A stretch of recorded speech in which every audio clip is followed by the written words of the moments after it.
Hey, everybody, welcome back or welcome for the first time to the Nerd Nest podcast. I'm Bill, and today I'm joined by very good friends of mine. We've got Russ from Retro Game Core. Say hello, Russ. Hey, everybody, this is Russ from Retro Game Core. And we got Richard from Fan the Deck. How's it going, man? Going well. Hey, everyone. And, of course, we've got Carrie, a.k.a. The Fox, on YouTube. How you doing, man? Hello, everyone. How's everything going?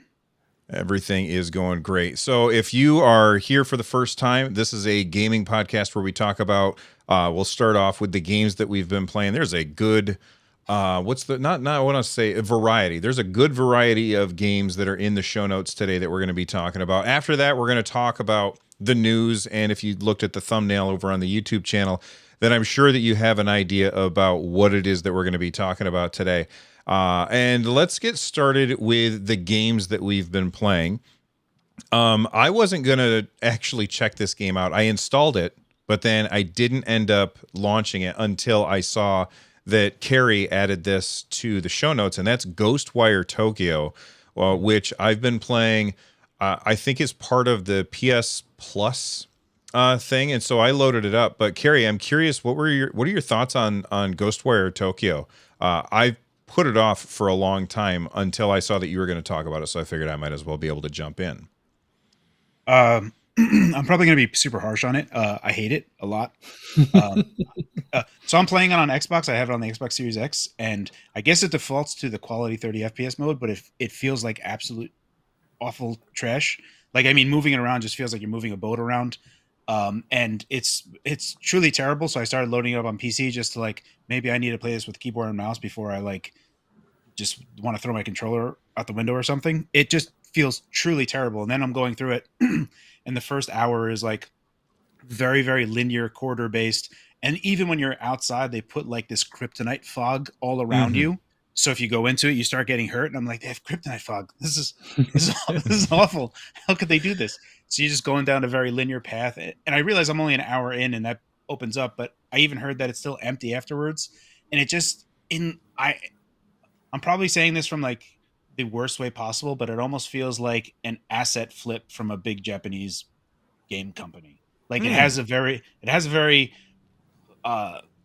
just Japanese feel to it, but it just feels like it's just all of these Unreal Engine asset stuff that they got from the marketplace and just plopped in. And I'm not a big fan of it. I want to call quits on it. I've already uninstalled it from my Xbox Series X. I'm gonna try it on my PC, give it one last shot. The only redeeming thing from it is that I hear that it's a short game, so I could just kind of hate play through it for really quickly. It's like you don't have to do that to yourself. Yeah, he's punishing himself for not going to the gym today. I guess I got to play Ghostwire. To be fair, I just want to just make sure that I give it a fair shake. I mean, the first hour on controller was terrible, and I just want to play on PC with keyboard and mouse on with better gear and see what happens. So I don't feel like my experience has been any different than yours. The only thing about it, there's two things about it that I find really intriguing. Number one is how slow the combat is. Like when you pull the trigger, you're supposed to hold the trigger almost like you're pulling back a bow drawstring. You're supposed to hold the trigger for a little bit, and your character does all this wizardy stuff. For a second, there's green stuff flying about or whatever. And then you release that after you aim at the enemy that you're trying to hit. And I kind of like how slow that is because it's different than other things that I've played. The other thing that I find intriguing about the game is the story. And if you've not played the game, very slight spoilers for the first 15 minutes of the game, but you're riding on your bike, you get into an accident, and then there's some smoke stuff coming off of you, and people are running away from you really scared, and you're like, what in the heck is happening? You've got a voice in your head talking to you who's trying to fight you for control of your body, and somebody's trying to kidnap your sister who may or may not be dead. It's a really weird and intriguing story, which is why I'm interested. So Russ, I'm thinking of you. This sounds like right up your alley. Already intrigued. Yeah, it's a very intriguing story. I've been playing on the PS5. I also am not super susceptible to noticing bad frame rates and that kind of thing. Like that's just never been an issue that I've had. So I have found it intriguing, and I haven't run into the issues that you're talking about, other than the kryptonite fog, which is railroading you down a path. Like even when like you're walking through a hospital, it's like hallway, stairs. At the top of the stairs, there's a thing blocking your way, so you can't go that way. So you got to make sure that you turn left. Like there's almost no player agency. And I'm sure that opens up, or maybe it doesn't. Maybe it's a super linear game. I don't know that I have the attention span to go back to it, even though it's really short, because I did find the moment-to-moment intro very interesting, but the gameplay was just kind of... I found the gameplay interesting, but it wasn't like, ooh, I got to do more of this. It was like, hold down the button for a long time, and then hold down the other trigger to aim at somebody and let go. And I don't know that they're like, it's different, but it's not intriguing enough to me, if that makes sense. Go ahead. Yeah.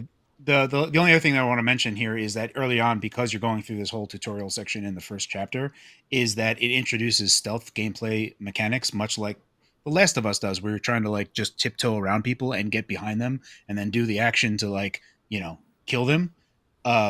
It's the problem with the stealth mechanic stuff is that if you don't really have any AI that is at least intelligent in some manner, and I don't even think that The Last of Us does it perfectly, but there's a very slow pace on top of an extra slower pace that you can like stealth around. So it's gameplay wise right now, it's been a slog for me. And I follow you where you're going with the story part of it, but I can't get past just not wanting to actually interact with it at all. Yeah, I can understand that. The last thing that I'll say about it, and then we can move on to what other people have been playing, is I really like the enemy designs. They look cool as hell. There's like headless schoolgirl outfits coming after you, and like there's piles of clothes all over the floor, so you don't really know what's happening with those people, and like faceless dudes that are like in suits and stuff. I really like the world, but I just don't know if there's anything else there that's substantive enough for me to jump back into. All right. Russ, you've been playing, we talked about Resident Evil 4 3 episodes in a row now, and we were like, Russ is like, I don't know if I can play it. I'm too scared. It's too scary. It's going to take me too long. He's playing Resident Evil 4, and everybody's like, the remake, right, Russ? No, so I've been playing the GameCube version. It's funny. So I played that one way back in the day, 20 years ago, but it took me like 6 months because it just like I would inch through that game. And so this time around, I loaded up they have all these save games on the internet. So you can just pull someone else's save game and load that up. And so it's somebody who's already cleared the game. So you have like unlock weapons and stuff. So it takes away a lot of that kind of fear factor for me. So yeah, I started playing it again on my Steam Deck via emulation on the GameCube. And it's interesting. It's not the best way to play it because that game originally was forced 16:9, even though most people had 4:3 screens. So it has forced black bars on the top and bottom. You add that to the Steam Deck's bezels and a 16:10 aspect ratio, you're looking at a little mini version of the game that you have to play, basically. So you've got more bezels than screen at that point. But, I just have a fondness for the GameCube version, so I was playing that. And I got about, I think I'm about halfway through. I was about to get Ashley back. So that's like halfway through the castle, basically. And then when going through a door, the GameCube emulator would just crash. And I couldn't figure out how to fix that at all. And I tried different things, loading the PAL ROM or different save states and stuff. None of it worked. And so I said, screw it. I'm going to move over to the Steam version. And so I started playing up the Resident Evil 4 Steam version. Again, the original one. So it's like the 2014 release or whatever. And that's been great. 60 frames per second and the full screen and all that. And I learned a cool hacking thing in how to load somebody else's save game from a Steam account as well. So I figured out you have to go in and take a save file and then change the hex basically to change out and put your own Steam ID in there, and then you can load it up. I think people do this for mods and like maybe for like cheating achievements or whatever, but I just needed like better guns. And so I started out the game with like the Tommy gun. And I ran back all the way through where I was at on the GameCube, starting from the beginning again. I did it in like 90 minutes, which is pretty fast for me. I'm just running through, shooting the guy as fast as I can. and it was great. That's a like $5 game nowadays. You can find that on basically every Steam sale, and I'm having a great time playing that old game. And I think when I'm done with it, I will be ready for the remake. So it's been a fun adventure, trying to play it on GameCube, but then also like figuring out how to get other people's saves loaded on Steam. And yeah, it's a great Steam Deck game. That's awesome. I never played the original, so I don't have anything to compare it to, but I absolutely love the remake. I think it's fantastic. And last week I said I was almost done. I haven't played it at all this week. And I played very little video games this week because I was just so busy. We were on vacation, so we went to like movies and concerts and everything. It was absolutely bananas. Anybody else play any old GameCube games? No. I played an old-ish game. It's a new game. It feels old, right? So I played Supplice. I also didn't have too much time to play this week, but I got into sort of the first 2 levels of Supplice. So this is another boomer shooter. It's based on the GZ Doom engine. It's basically like a total conversion of Doom at this point. And yeah, that drill is awesome. So this is a good place to talk about it. So the drill is basically the chainsaw from Doom, but every weapon has like an alt fire.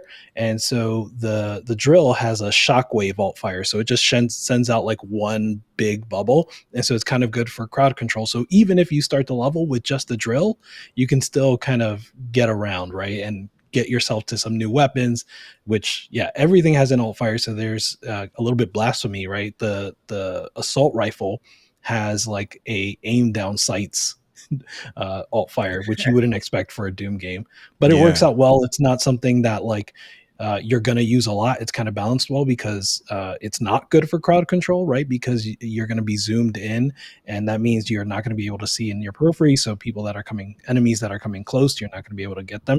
But yeah, this game is awesome. The levels are really chunky, really long. So I could spend, so far in the first 2 levels, I spent like 30 to 40 minutes for each one of those. And I'm on the normal difficulty. It's a little like on the tougher side. So yeah, this is something that it's in early access now. This is just the first episode, but even at that, with the price that it is now, I think it's $12.99. You'll still get a good amount of game out of it, I'd say. I don't know the name of the game. It's a boomer shooter. I've been playing it on my Xbox, and it's part of Game Pass. And it's what was it? Proteus? Yes, that's exactly it. Proteus is really, really good. So, Carrie, have you been playing that one? I have, yeah. I played a bit of Proteus. The whole like new resurgence of boomer shooters and stuff, I look at them and I'm just like, oh man, it looks so fun. And then I don't really play them. I did pick up Proteus and play through the first level and really enjoyed it. But most of the time when I'm playing Proteus, I was like kind of like trying to get better with gyro shooting, using gyro to aim and stuff.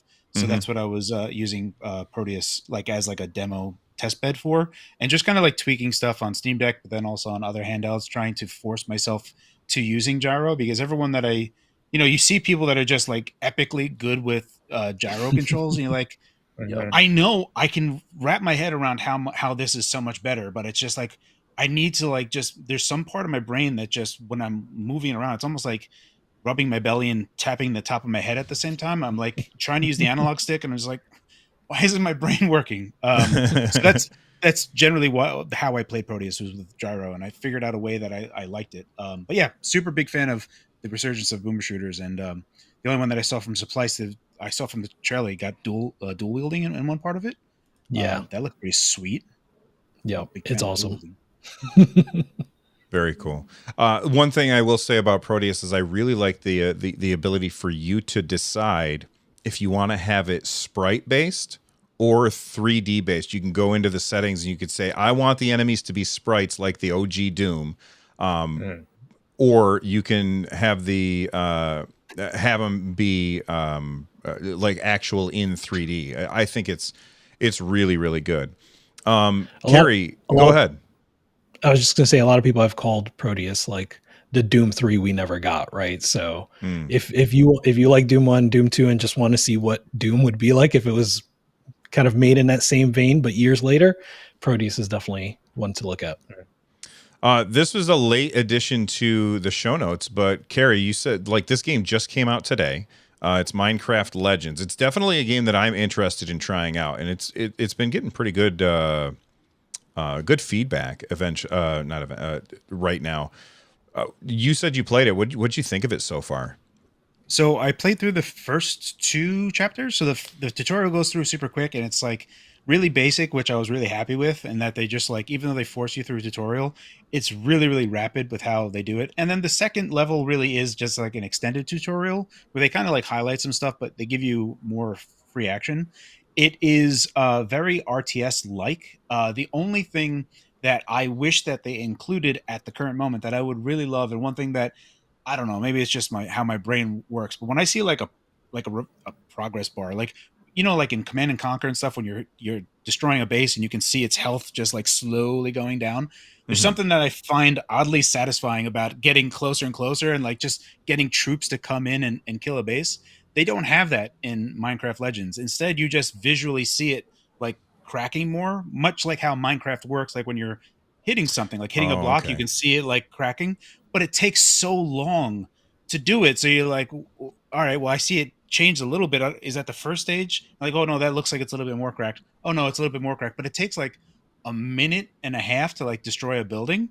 So I have like no real perception of time with what my units are doing.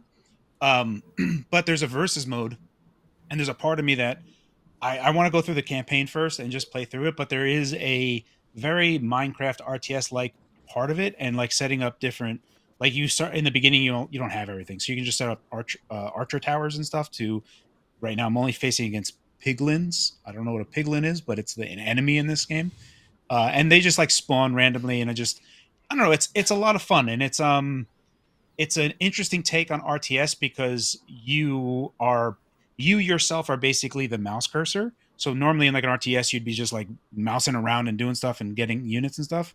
But because you are effectively the mouse cursor, you can only do things based on where you are. So like when you get your units, you have to like pretty much go to them and like form them up almost like Pikmin style. So like just blow your whistle and like they all kind of gather around you. Oh, okay.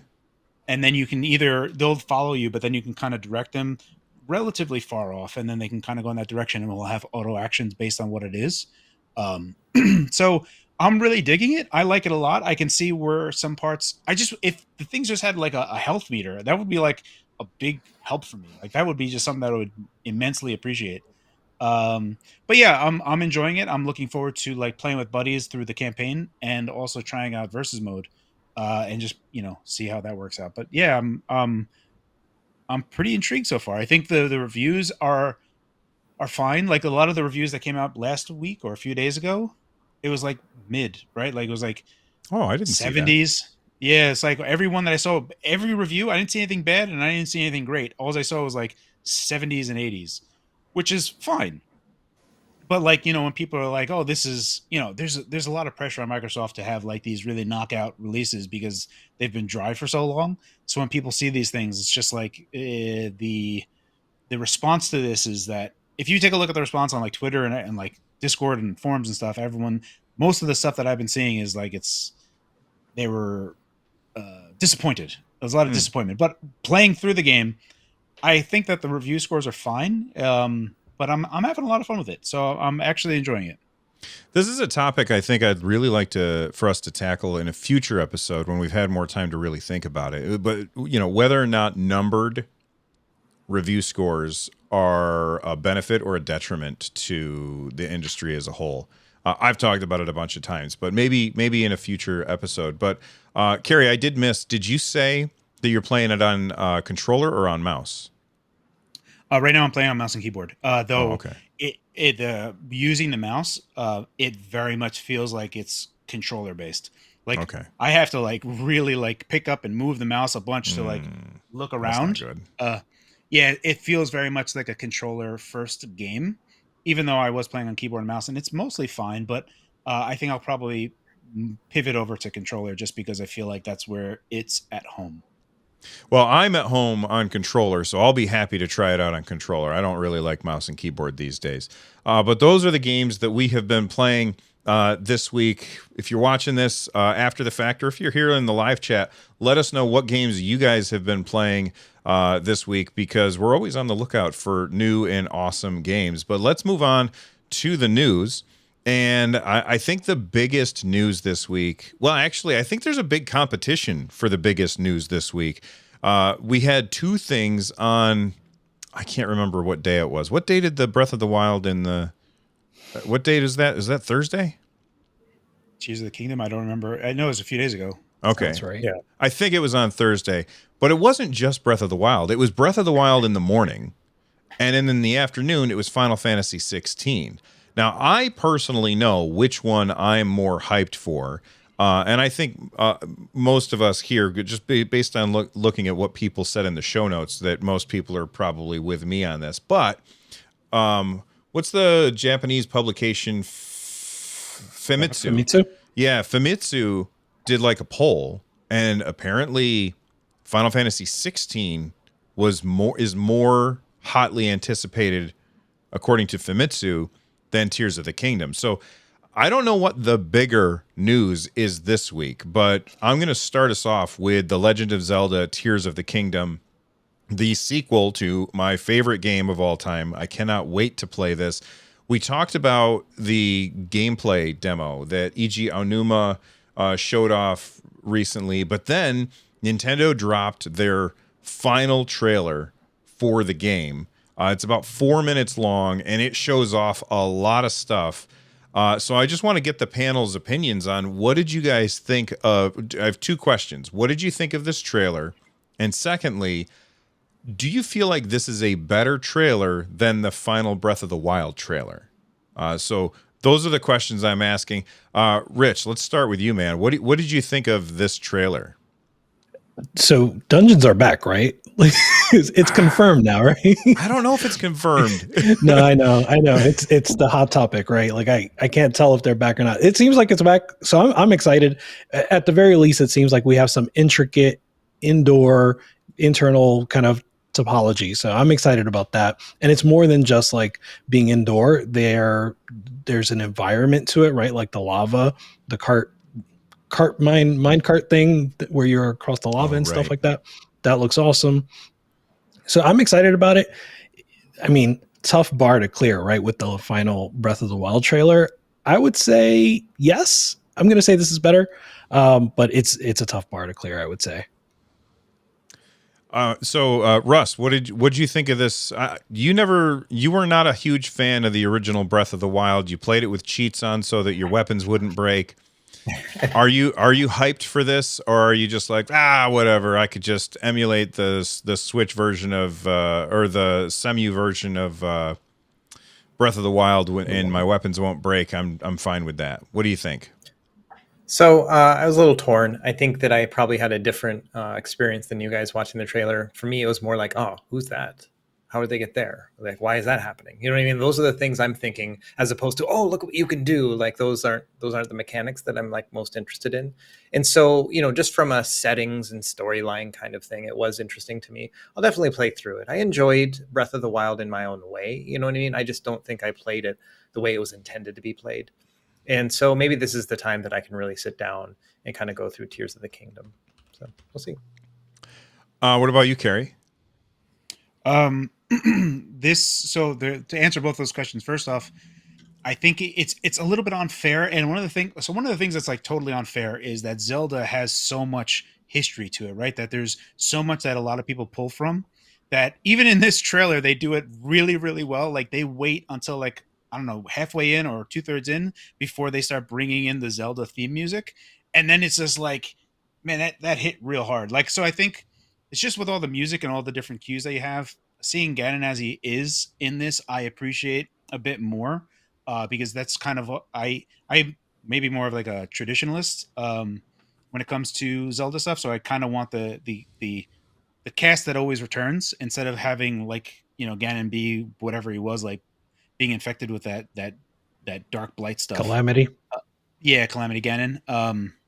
So seeing Ganon as he is, I'm hyped for that. And then there's also like, I already played through and really enjoyed Breath of the Wild. So seeing this and just seeing stuff that I kind of wish was in the first one. Not really the Banjo-Kazooie nuts and bolts part of it. Like I'm still like stoked for that. Like that's Mhm. really cool. But then that's like a very playground. That's a very playgroundy area, and it's like, you know, there almost is no wrong answer type of thing. Like however someone builds something to get to the thing is fine enough. So I am that's an open question mark for me. But for me, I feel like this trailer did a good job of, hey, you played Breath of the Wild and really enjoyed it, right? Well, here's all those things that were there, but here's all this other stuff, and now I'm going to hit you with the theme music. And I was just like, oh man, it looks so good. Hit So all the yeah, right spots. yeah, it was just had everything that I wanted out of Breath of the Wild, not including the nuts and bolts part. But yeah, I'm like super stoked for it.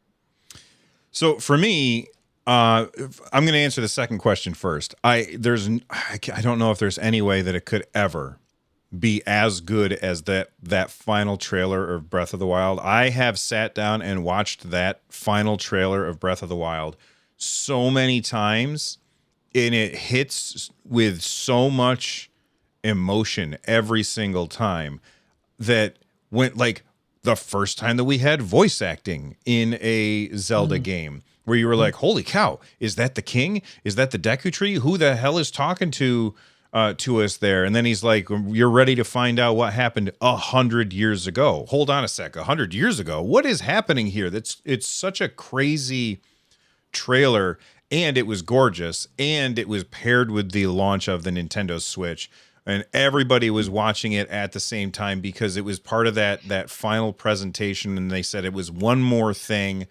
So there's no way I think that it could ever compare to that. That being said, I think it's an awesome trailer, and I am with you 100%, Carrie. I'm loving that Ganondorf is back because as cool as Calamity Ganon was, as cool as that experience of the game was, I felt like you couldn't put your finger on who the enemy was in the original game. I still love that game, but you couldn't really put your finger on it.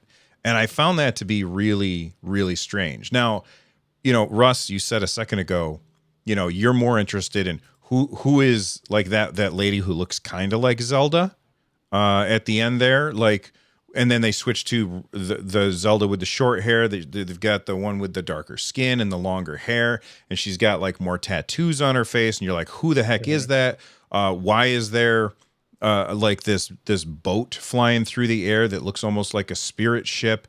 Like all of that stuff I find really interesting. The idea, like, who is this lady? For the audio listeners, I apologize, but who is this person that is on screen right now? Like, they look like a dragon person. Like everybody else, you're like, oh, okay, that's a Goron, that's a whatever the fish people are called, that's a bird person. This is something we've never seen before. So who is that? And like I was watching, I think it was Zeltic do his breakdown of the trailer, and I feel like he said that this person might be the same person that was talking to Zelda, that put their hand on her shoulder at some point during it. Like, I have so many questions about that. But then the mechanics, the stuff that Russ doesn't care about, the mechanics of you build a cart and you're transporting people across the landscape where you tie this cart to a horse. There it is right there. That's so cool. Like, what kind of side quest is that you have? Or the side quest where you have to build like a mine cart that has a fan on the back of it so you can race down this track and fight somebody Indiana Jones in the Temple of Doom style. Like, I have so many questions after watching this trailer. And up until this, I was just like, okay, it's more Breath of the Wild, and I'm 100% okay with that. This feels like way more than that, and I don't think people are going to be making that comparison anymore.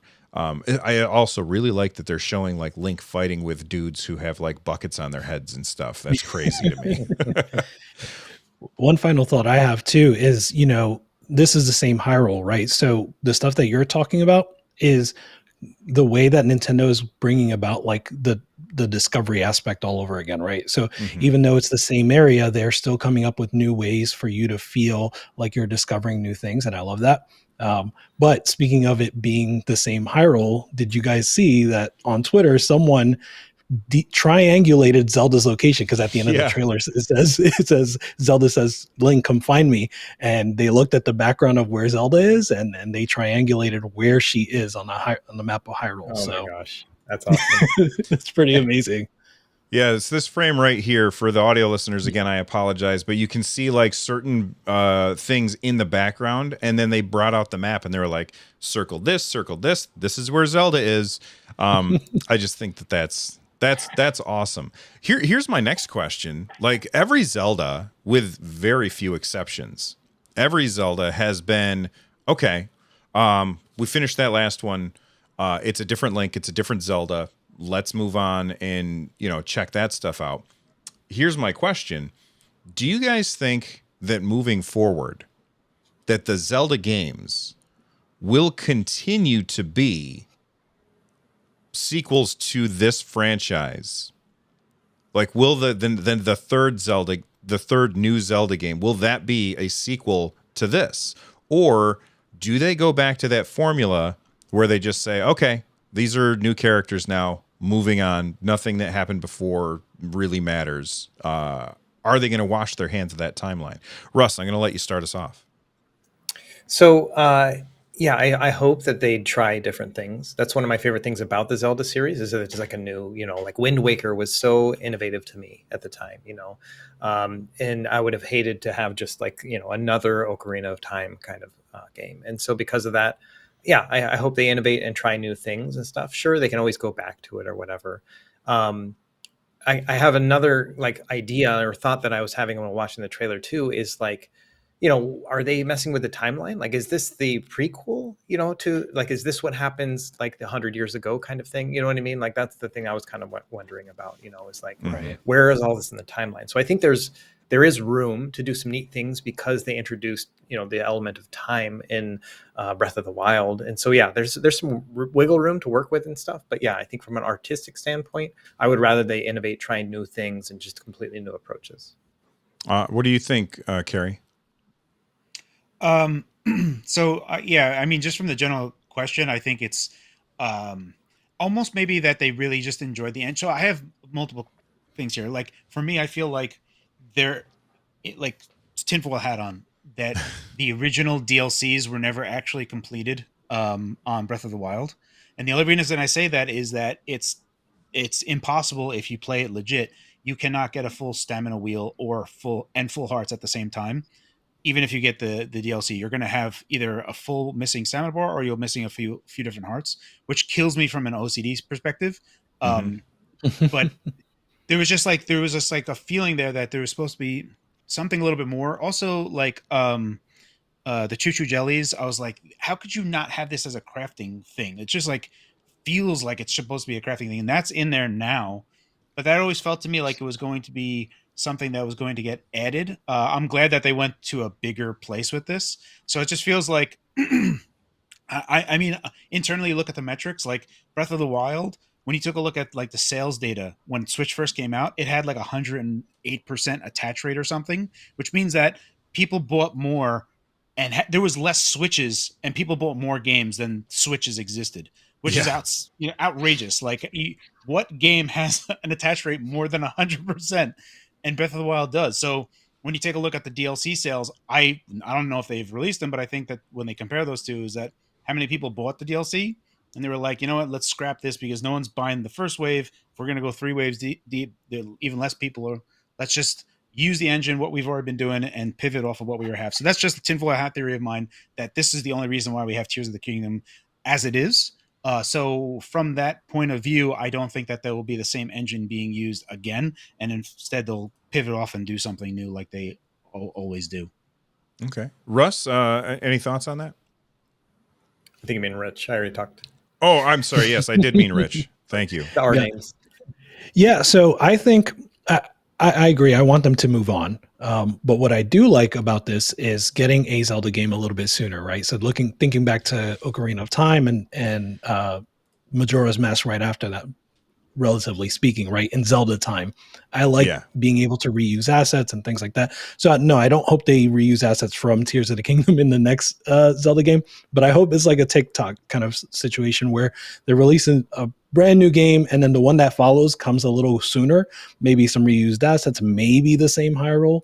But I would like to see that sort of schedule where beginning of the console generation towards middle of the console generation, we get to see two Zeldas per console generation.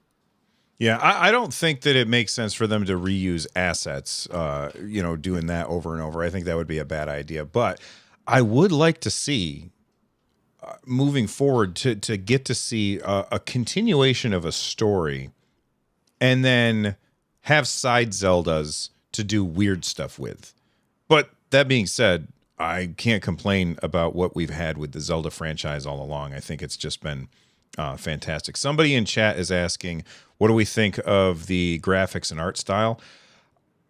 I mean, it's 2017 Switch graphics, so they're not great, but it's still, the art style is amazing, in my opinion. Do you guys feel like, boy, really should have waited? No. I mean, like, they did a good job copying Genshin. Genshin Impact was the obvious first that went in. Breath of the Wild copied them, and I think that they did a. This is a joke, obviously, but no. I mean, I love. Comments are going wild. I've been a huge fan of it from the beginning, and seeing what the Switch is able to do with that is very impressive in terms of image quality versus how much power. I mean, it's a very old machine. So no, I love the art style. I love everything. That's one thing that is absolutely Nintendo's strengths, is going to the ends of, like, even just mapping and all the other stuff of, like, well, if the character's this far away, then we're going to look at the textures from this distance. And they do a really good job of like, oh, well, if that character's all the way in the distance, we don't have to do the 3D model of him. We're going to switch to the sprite-based one because he's so far away. And how they do it, I've noticed it in Mario Odyssey, but Nintendo is excellent in their craft in this particular regard with just art direction on underpowered hardware. I don't think any other company is really doing the same thing that Nintendo doing. You look at Mario Odyssey, Luigi's Mansion, Breath of the Wild. These are all games that look stunning on the Switch, and I don't think you'd have that from any other thing. So no, art style wise, I'm super happy with it. Yeah. All right, let's move on to a game that has a little more in the graphics department. And honestly, I was excited for this game, but after watching the Sony State of Play for Final Fantasy XVI, my hype levels absolutely increased a whole bunch, which is exactly what you want from this kind of thing. You want to find a way to bring people's hype levels wherever they are and increase them a little bit. And I feel like that's absolutely what happened for me with Final Fantasy XVI's State of Play. They showed a whole bunch of gameplay. They showed the graphics of this game are absolutely bananas, and the art direction as well, I think, is really, really good, especially some of the monsters. Like, I forget what it is. It starts with an M. Are you guys Final Fantasy fans? Yeah, but I don't know the names. I think it's Morboro or something like that. They fought one of those things, and I was like, oh my god, that's gorgeous. And they also fought like this big wolf-looking thing at some point. And this is a much longer video, so it's harder for me to scrub through. And this is the thing right here. I don't know what it was. It's harder for me to scrub through and find it, but these things just look fantastic. And I also really, really like the gameplay mechanics, where, like, you can see, if you're watching the video, you can see how you are switching between different types of materia mid-combat. Like, over in the bottom right corner of the screen, it shows like you have 2 red materia, 2 green materia, and it looks like a blue and a black. And as you use your different abilities, it is switching between different types of materia. And I think that that's a really interesting way to play. And you can also see like limit breaks in the top left. So I'm very, very hyped for this game, and I'm going to absolutely be picking this up day one. What do you guys think? Who just whoever wants to jump in on this, jump in. What are you guys? Are you picking this game up or no? I I can guess I start. should have So picked somebody, Russ. yeah, no worries. So for me, obviously retro game, core retro games. So I've played through like 7, 8, 9, no problem. Most of 10, and then like I just couldn't get into like 13 or 15. I skipped all the other ones, and so this one actually is a little bit more interesting to me. But I'm not thinking about it like a Final Fantasy game. I'm looking at it like, oh, this is another Elden Ring that might be a little more accessible. That's kind of what I'm looking at. It's just a very action oriented game, something that might have a little more linear of storyline, which I actually prefer. And so, I am looking forward to it. This is one where I feel like, the balance between 15 and 13 and stuff, it felt like they were in a transition stage when it came to combat and everything. I just didn't pick up on it, didn't resonate with me. With this and thinking of it just completely like an action RPG, yeah, I'm here for it. And so I think this is definitely something I'm going to try. That's funny you say that, because like last week we were talking about, or maybe it was the week before, but we were talking about Final Fantasy 7 remake, not remake, Rebirth, the new one that's coming, and they said that they were possibly bringing back turn-based combat as an option for people, and I feel like I remember you saying that that's the one that you prefer. So it surprises me that you're like, oh yeah, give me this. But although you nailed it, it's not a Final Fantasy game. Right. Final Fantasy games, boy, that's going to make people mad that I said that. That it doesn't feel like a Final Fantasy game to me, because there's not like a menu that you're going through to do your attacks. But I mean, there's a crystal. Yeah, I'd rather have one or the other, right? And give me an action role-playing game, give me the turn-based. When they start mixing it up together, I'm making Final Fantasy VII Remake work for me, but it's because I am treating it like an action RPG. I'm not trying to do a lot of that other stuff. I will throw in, some of that, giving commands to my other characters and stuff, but I'd rather not, and so in Final Fantasy VII, I have that option, and I'm hoping it'll be the same with 16. What do you think? Go ahead. I think Elden Ring is a good pull here, because one of the problems that I've had with action RPGs sort of before the Souls series really is the balance of the actual like action gameplay, right? So you're either an action game or you're an RPG before that time. If you tried to be an action RPG, a lot of times the combat just was not satisfying. It was either not challenging enough or too challenging and just felt like you're button mashing. This does feel like it manages that balance. And I think, in a post Souls world, I would hope that it does. And I think they've been working hard towards getting that right. And it seems like they're going to get it right this time. So I do look forward to it. I will say I'm going to wait until the PC port, most likely. Like I have a PS5, but I have not turned it on in a while. So I'm probably going to wait for the PC port. Yeah, you guys mentioned accessibility or making the not necessarily accessibility, but like dealing with difficulty. I love what Square is doing with the difficulty modifications for this particular game, where it's an in-game item, where you can get an in-game item, and that in-game item will help you by increasing the window in which a good dodge is acceptable. So when I go to, if I'm wearing this ring of dodginess or whatever the heck they call it, and Russ is not wearing the ring of dodginess, when he goes to fight somebody, he gets like this many milliseconds to hit the button or he's going to get smacked in the face, but I get more milliseconds. And you get to decide whether or not you put that on. I think that that's a really cool way to do it. And it also doesn't feel like you're being punished for playing it, on easy mode or whatever. Although I'm sure that there'll be people who are like, oh, you're playing on easy mode, so you're a sucker, but I don't really care about that. There are snobs about Elden Ring too. What's that? I was going to say there are Elden Ring snobs too, right? Like if you're playing ranged combat, you're not playing Elden Ring. You're not playing it right. So it's certainly for FF16, it'll be the same deal. There's snobs everywhere. Carrie, are you a Final Fantasy snob? Maybe.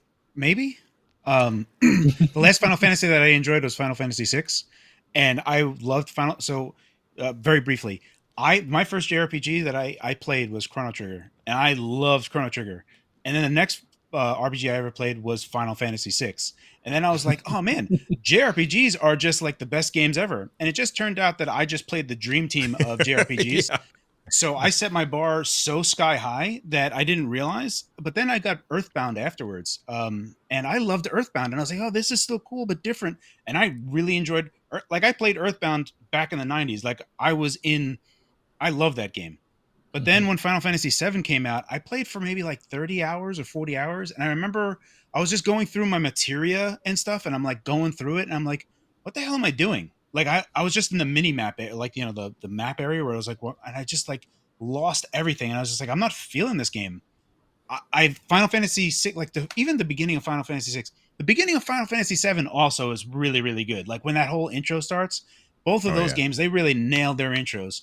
So Final Fantasy VII, I was all about, and like I really loved it. But then like I was just going through the paces, and I feel like Final Fantasy VI specifically, because it was like Final Fantasy VI in Japan, but Final Fantasy III here, is that this was just at the cusp of time where game developers were still making games that were properly paced, and they weren't trying to combat against renting games, and they weren't trying to combat against used game sales at GameStop or Funko. What was the old one? There was Funkoland. Funkoland, right? Yeah, Funkoland. Yeah, that was a real one. Right, yeah. So I was like, is that, I lost. Yeah, anyway. So I feel like as we were getting into that era, there were like games that were like 140 hours of gameplay. And I was like, oh, that's amazing. But then it just turned out that you were just going to be like wasting your time for a while. And I feel like Final Fantasy VII was one of the first games that started like really breaking me down in terms of just padding the game. And I know a lot of people love it. And I loved Final Fantasy VII from the beginning as well, just because of FF6 just carrying me over. So from that point of view, I am more of a traditionalist where I want that type of stuff. So seeing this, I think it looks great. I think Final Fantasy 16 looks great. I wouldn't say it's a Final Fantasy game, but I wouldn't, at this point, I don't consider myself a Final Fantasy fan, or like, because I stopped playing after FF7. So when I see this, I was like, oh, it looks good. And then I hear other people like, oh, it looks like a PS3 game. I'm like, it looks a little bit better than a PS3 game. Need to go back and play PS3. Seriously.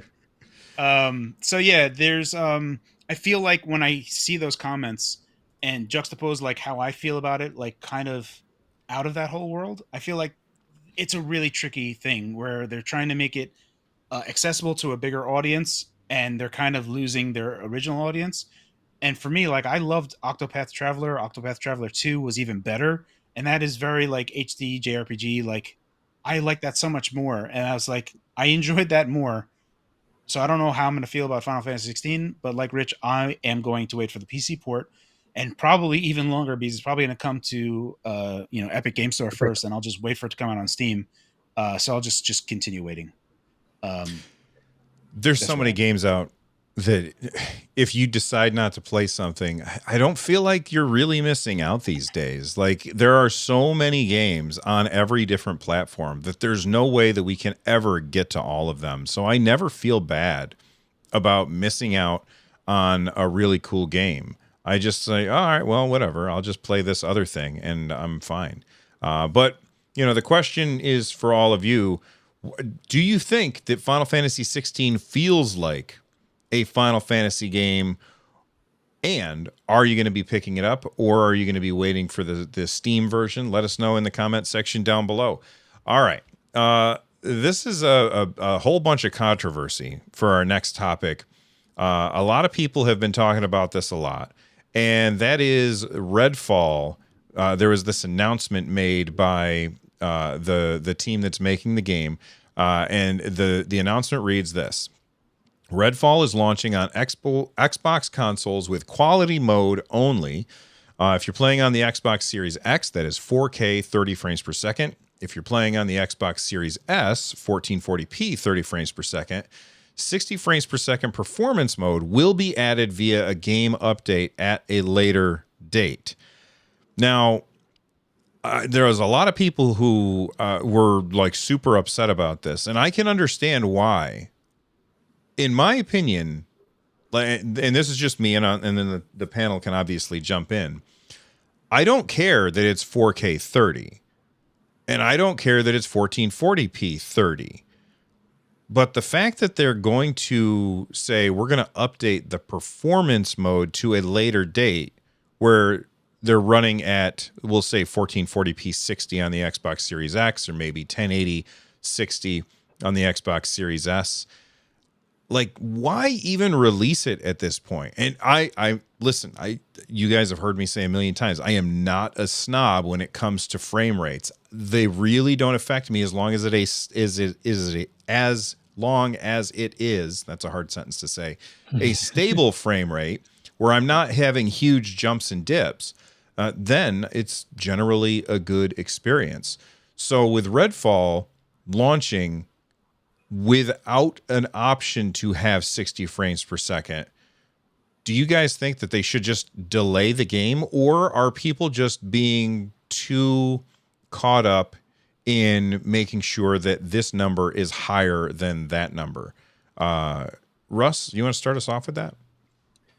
Yeah, I think from a business perspective, I think they're probably, weighing different options. And one is delaying the game, maybe yet again, I haven't really been following this game. It looks like it's Destiny with vampires, but yeah, like I'm not really sure if it's just a matter of like they got to get it out in order to start making a profit or what.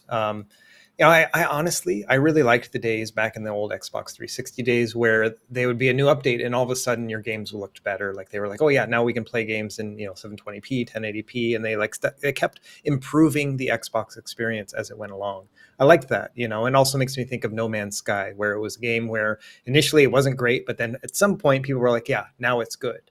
And maybe they're kind of going for that model where they're like, give us time, we'll make it better. But at the same time, I'm thinking about games like Anthem where that never happened. And so, yeah, I'm not really sure. For me, 30 frames per second is fine on a console experience, although I probably would just wait anyway. If I was interested in this game, I would just wait for 60 frames so I have the option. Do you feel like it changes your mind at all? The fact that all of the gameplay that we have seen previously or previous to that announcement was all 60 frames per second gameplay? Yeah, I don't know. Maybe I'm just a little bit lighter on, development teams where I'm like, oh, they're doing the best they can, just because it's not working out the way we want doesn't mean that it's that their work is invalid. And so for me, yeah, I appreciate the fact that they're still working at it, but I don't find it to be deceptive or anything. They're just doing the best they can. Gary, what do you think? Rich can go first. Okay, go ahead, Rich.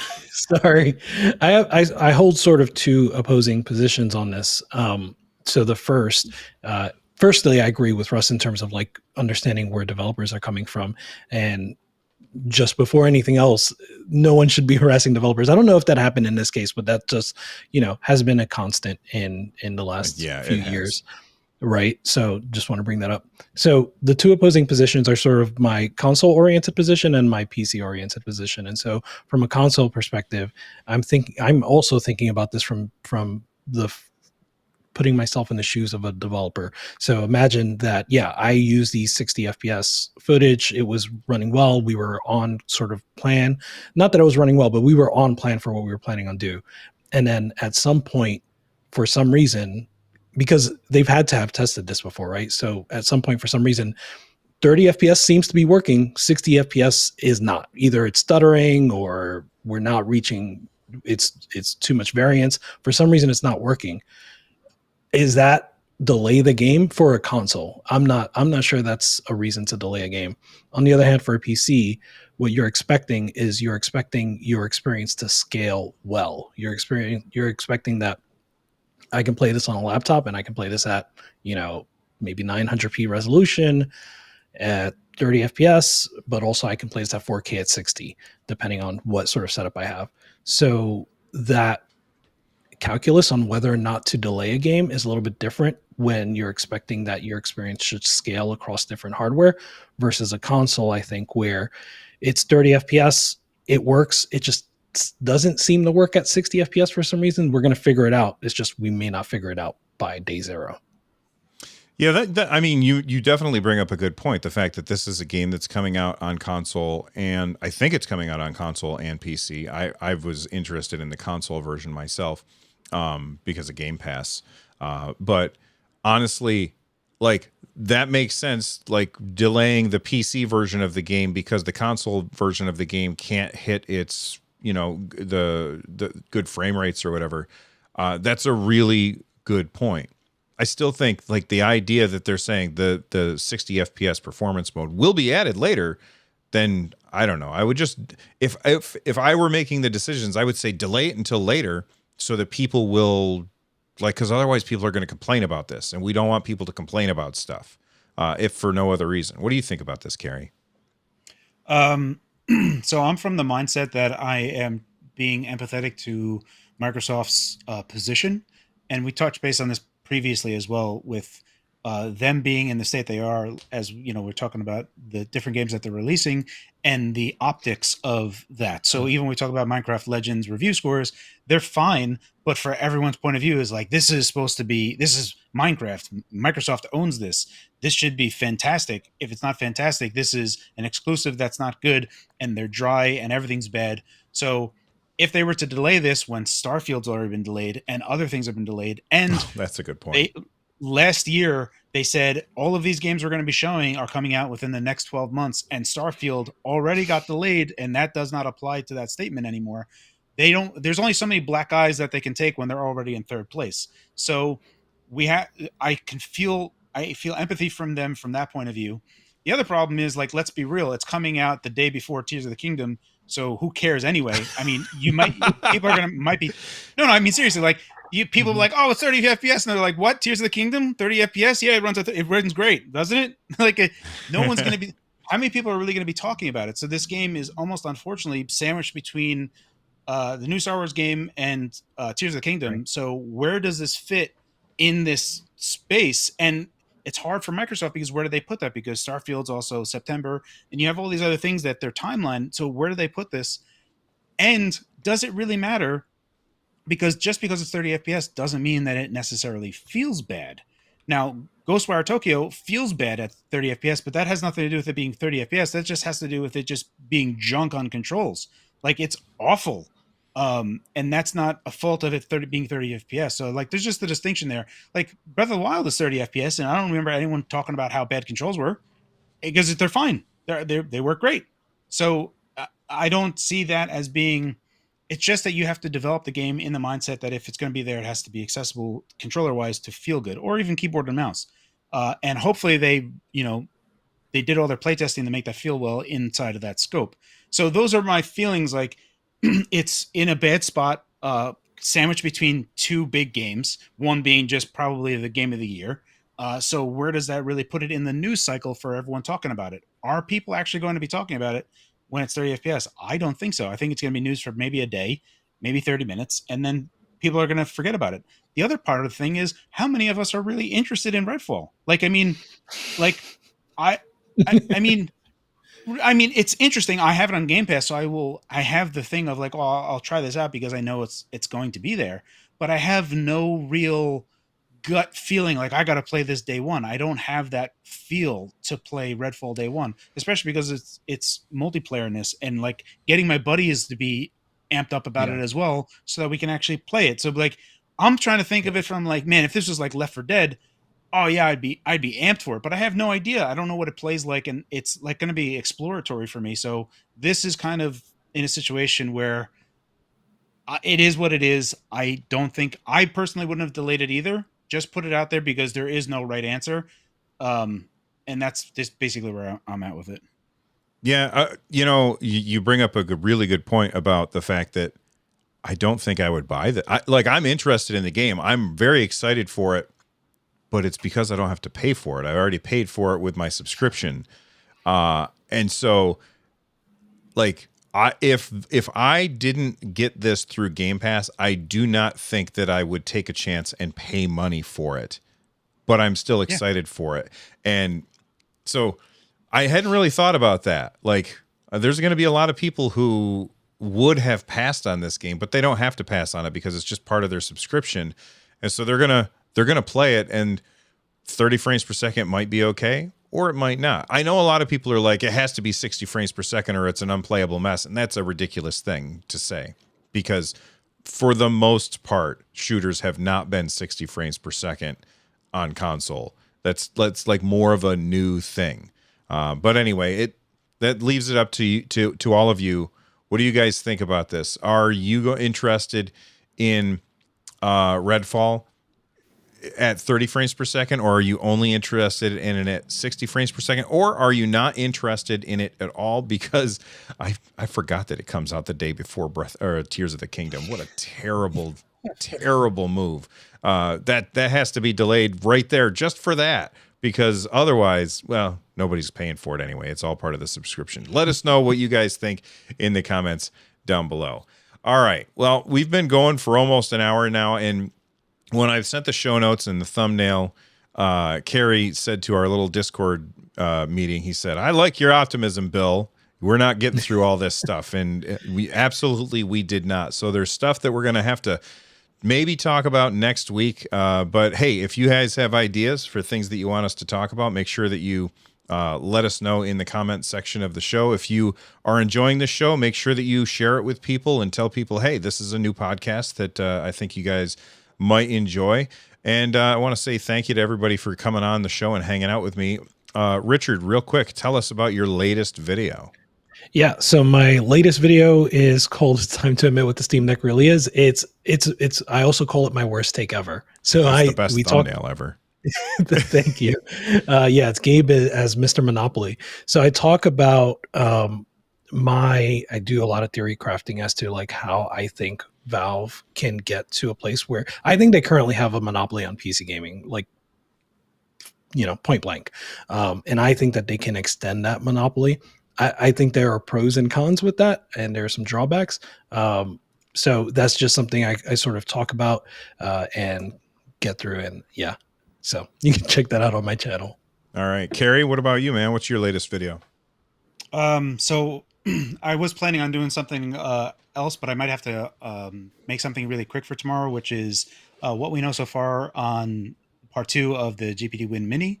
There's been a new info release that I'm allowed to talk about now, so I'll be able to talk about price vaguely, the chipsets, multiple chipsets in use, the updated specifications of the device itself, other features that weren't talked about, but they go along to other products that GPT is releasing. And then I wanted to, I've put this in the back burner for so long. I want to have a retro story time where I talk about how I got my Virtual Boy from Blockbuster. And that's another video I want to make.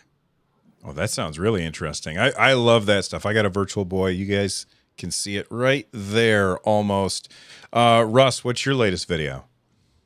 So just yesterday, I released a video about a portable monitor that I found on Amazon that has a 3:2 aspect ratio and a high resolution. And so because of that, it allows you to scale retro games really well. And so I just did like a 20-minute video demonstrating different ways you can play it. And it works really well in most use cases. And so if you wanted to play like the ultimate, Super Nintendo, or make a little mini arcade, like kind of cabinet, like this would be a perfect thing. And it's like $110 right now, which is crazy. So awesome. Yeah, it was a video I just pushed out real quick because I was like, this is so fun. I have to let people know about it. Awesome.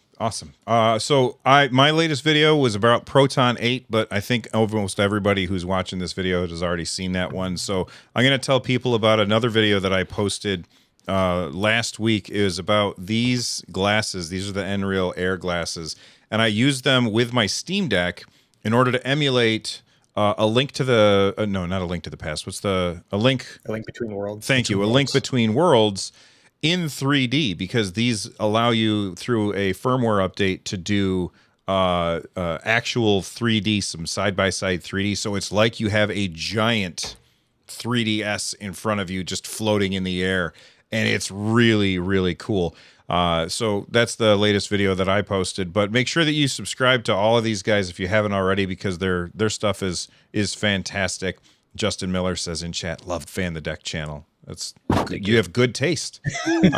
All right. So that's it for today's episode of the Nerd Nest podcast. If you are watching this on YouTube, then make sure you subscribe to the audio show as well. And if you're listening to this in your ear holes, head on over to youtube.com/nerdnest and subscribe there so you can be here for the live shows, which happen on Tuesday. And everybody, go ahead and say goodbye while I hit this button. Bye, everyone. Peace. Bye-bye.